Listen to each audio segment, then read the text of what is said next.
Hey y'all, let's sew up this Vixen crossback bralette. This is a pretty easy sew.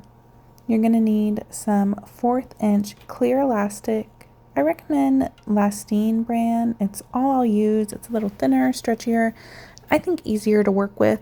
It's kind of had a little texture on one side, so it's not quite as difficult to sew on and get to work with you. I have it's a little tiny floral print for my main, and then just plain white for my lining. And then I'm doing the lace band on mine, so I actually have some 3/8 inch clear elastic as well. All right, first thing first, we're going to align these shoulders. They're gonna look a little crazy because it is a cross back. So you're gonna open up your main bodice pieces just like this. And then right sides together, you're gonna align your shoulders. And remember that cross back is gonna go all the way to the opposite side, just like that. There we go.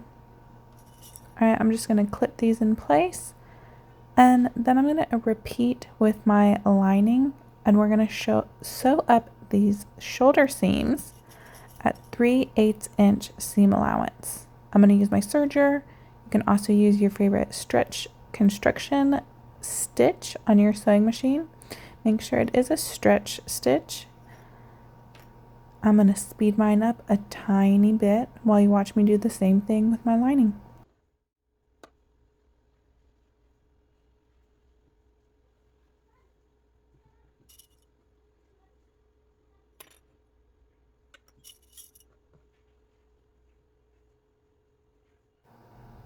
And again, I'm just gonna sew these with a 3/8 inch seam allowance here, letting my serger trim off 1/8 inch and leaving the 1/4 inch serged seam.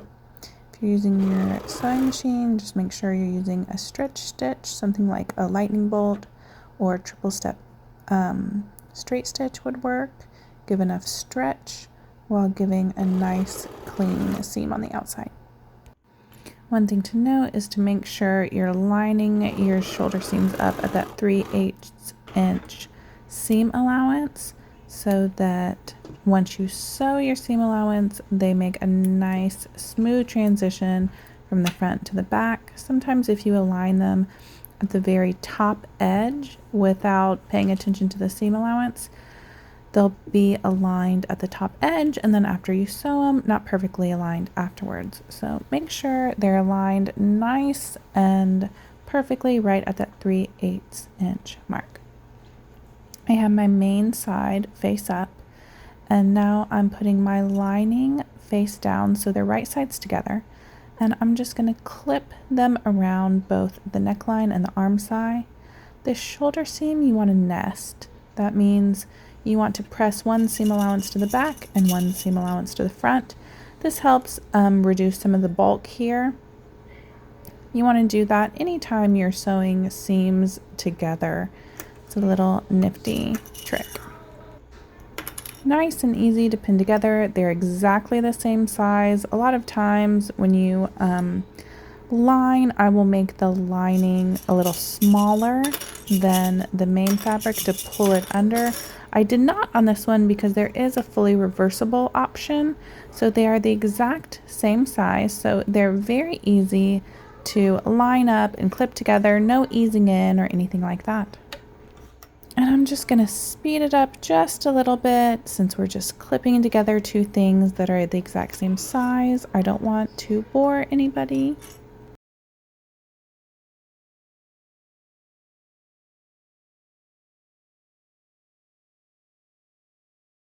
Okay, if you're a beginner, I highly suggest you take the time to baste just the lining and the main fabric together here using an 1/8 of an inch seam allowance.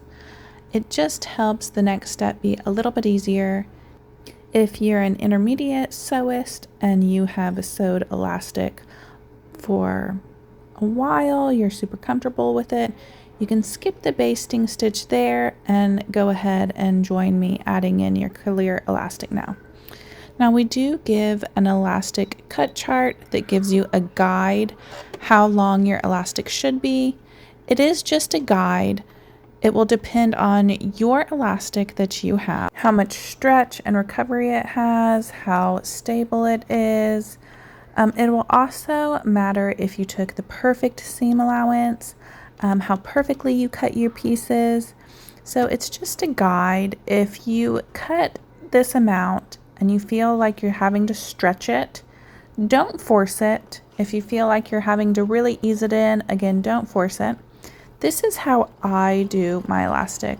Always, I go by feel. I just align the elastic 1-to-1 to the raw edge of the fabric and stitch on as I go. This is something that you can learn the feel of after attaching elastic to several projects using a guide and getting to know exactly how much you want to stretch your elastic.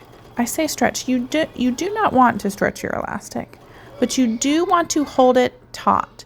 The elastic is much more stable than your fabric. So it's going to feel like you're very slightly stretching your elastic, but you're actually just keeping it the same. Your fabric usually is stretching a tiny bit as it's getting fed through the machine. So we're just combating that, keeping it the exact same size by holding the elastic a little bit taut. You do not want to stretch it. You also don't want to ease your elastic in though. Both will result in finished products that you're not going to be happy with. If you stretch your elastic, it's going to slightly gather your fabric, which you're not going to like the look of. If you ease your elastic in, what's going to happen is your fabric's stretching out as it's getting fed through the machine. You're easing the elastic in, which is going to keep that fabric being stretched out. So you'll get a wavy edge from it being eased in. So if you finish adding your elastic using the guide that we provide, and it is gathering your fabric, you need to cut your elastic slightly longer.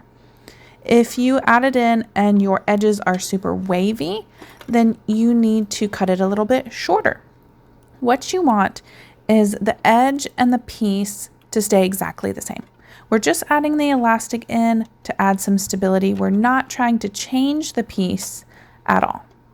So now I'm just doing the exact same thing along the arm side that I did along the neckline, adding in that elastic. Again, you can use that cut chart. If you are using the cut chart, I suggest that you pin at the top, the bottom, the center, and make sure it's nice and evenly distributed instead of sewing from one end to the other like I am. You just want the edge of the elastic lined up perfectly with the edge of your fabrics. If you're a beginner, this is why basting these two fabrics together first makes this step slightly easier. That way you're only worrying about attaching two things together at each step, whereas I'm attaching 3 together all in one step. If you're super comfortable with your sewing machine and elastic, stretch fabric, you can try it just like me. If you're struggling, stop. Baste the two main and lining together first, then baste your elastic on. Do it in a few different steps and it can save you a ton of frustration. I'm always a big fan of basting, especially if you're using hard to work with fabrics. I'm using cotton spandex here, super easy to work with. If you're using swim fabric, I highly suggest taking the time to baste. I still baste swim fabric together each step at a time because it's a slippery little sucker.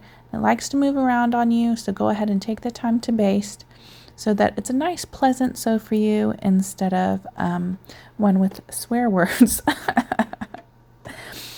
If you have anything not aligned perfectly like I did, you might have cut a teeny tiny little smidge off. Go ahead and trim that up so your edges are nice and even. You can stay hydrated like me. Now what we're going to do is give our final stitch. We only have a 1/4 inch seam allowance here. So You can turn off your knife on your serger. I rarely do, but I'm super comfortable with my serger. I use it all the time for a long time, so I'm not worried I'm accidentally going to trim my elastic. By all means, turn off your knife so that you don't accidentally trim into your elastic.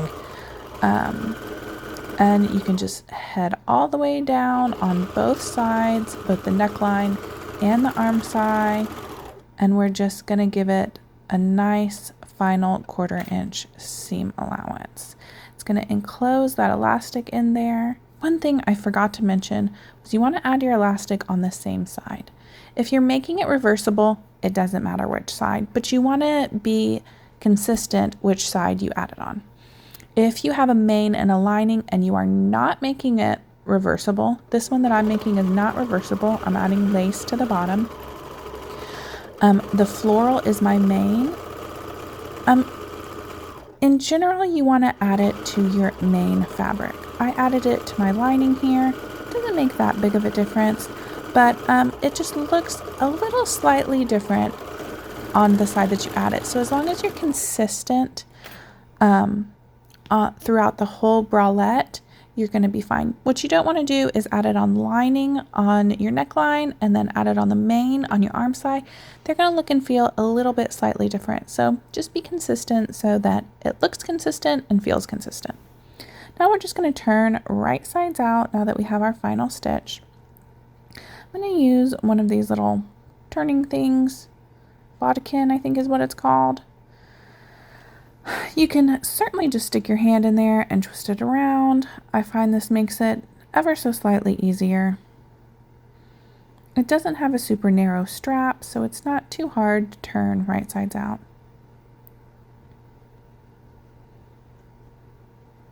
If your fabric can take a press, you can have a nice good press right now.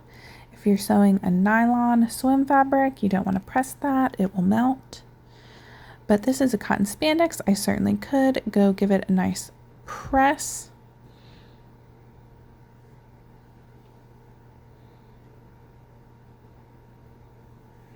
There we go. All right, and we have one side done. Now I'm going to use a tiny bit of video magic to do the other side exactly the same. There we go. Now I have two sides that are mirror image that are all sewn up on the arm sides and necklines. Now we're going to sew up the side seams. So what I like to do to make it slightly less confusing of which side seam goes where, since it does cross over in the back, is I like to lay the bralette out just like I will be wearing it. So front, folded at the shoulder seam, and then the back goes across. I'm going to do the exact same with my other side. There we go. It's starting to look like a little bralette. I can tell which side seams need to be stitched. I'm going to open up the back side seams so that the lining is down, the main is up, and I'm going to do the same with the front. Now I'm just going to pin or clip them together, matching the raw edges, the seam in the middle, and then the raw edges of the lining as well.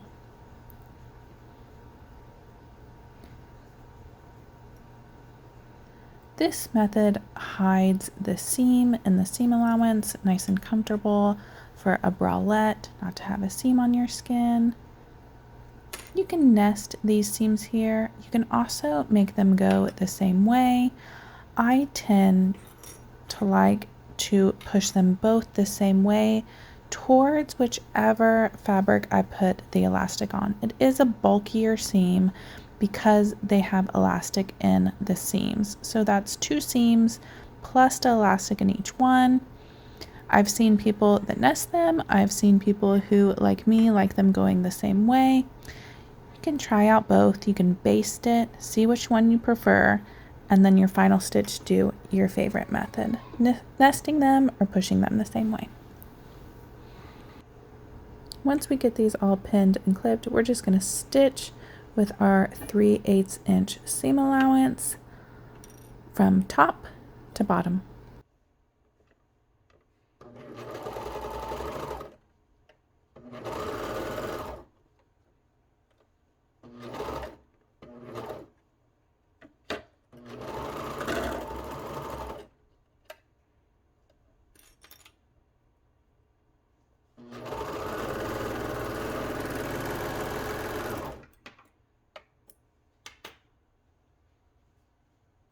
I'm just going to show you what that looks like once you flip it right sides out. It's a nice, beautiful finish on the inside and the outside. And I'm going to speed up my second side seam just a little bit, so again, I don't bore anybody showing them the same thing over and over. And now's your chance to top stitch. You can use whatever your favorite stretch stitches for top stitching. It does need to be a high stretch stitch, meaning it needs to stretch as much as this super stretchy fabric does. If not, when you put it on and off, the fabric is going to stretch to its max, and you want the stitch to be able to stretch just as much. Not that when you wear it, it's going to be pulling as tight as the fabric can stretch, but again, getting it on and off, you're going to pop stitches if it's not a super stretchy stitch, because the fabrics that work with this are super stretchy. My personal favorite is a triple step zigzag. So that's what I'm using here. It looks really pretty from both sides. It's super stretchy with factory settings. You don't have to change anything. I just really like it. It's a nice wide straight stretch stitch. I use it all the time in swimwear and super stretchy sewing. You can also use a cover stitch if you have a cover stitch. Just remember, if you're making a reversible one, the one side is going to have the chain stitching, so if you like that or not.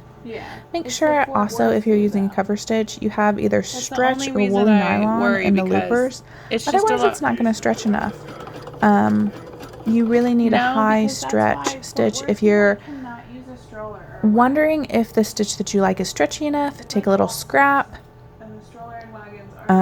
throw the stitch on, and then stretch your fabric to the max. Make sure the stitches don't pop. If not, you're good to go.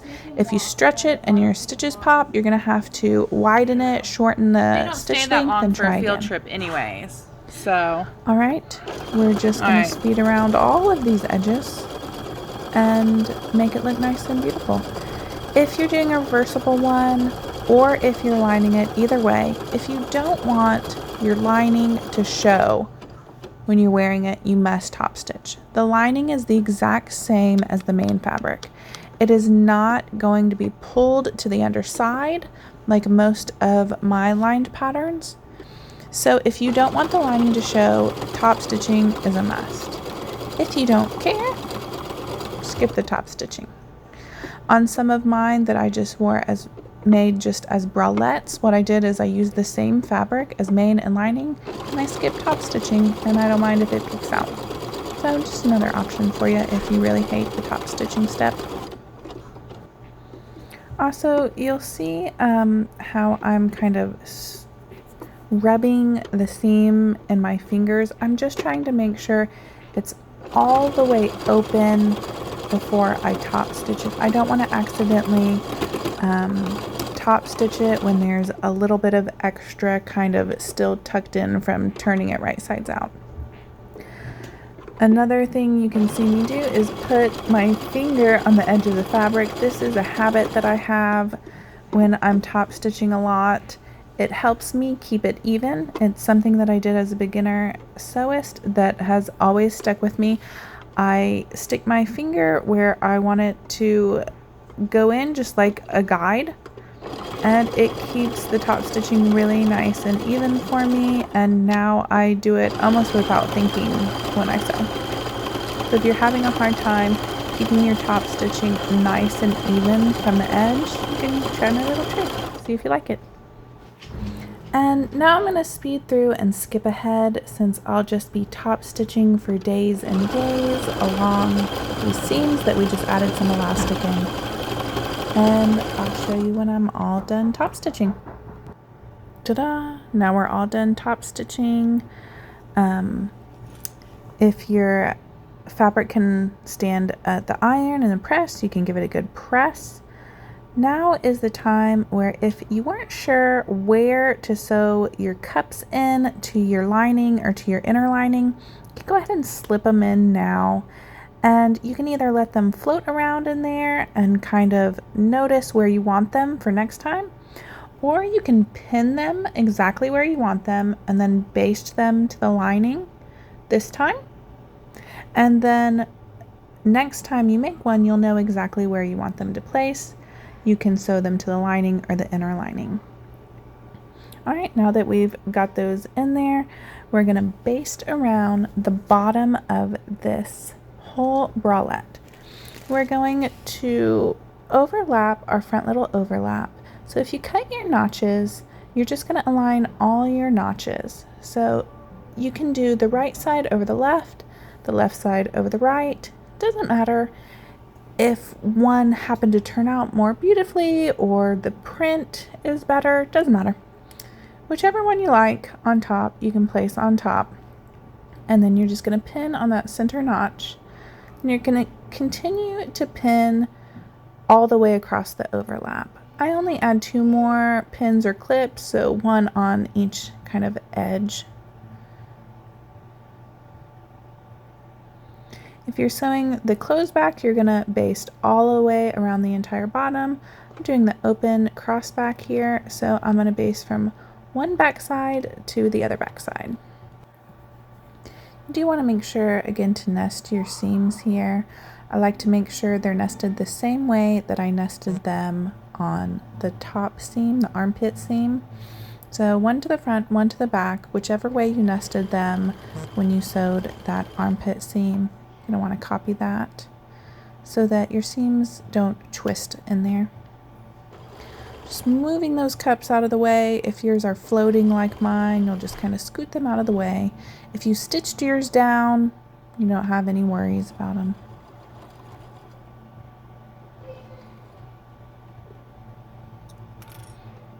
I highly recommend not skipping the basting.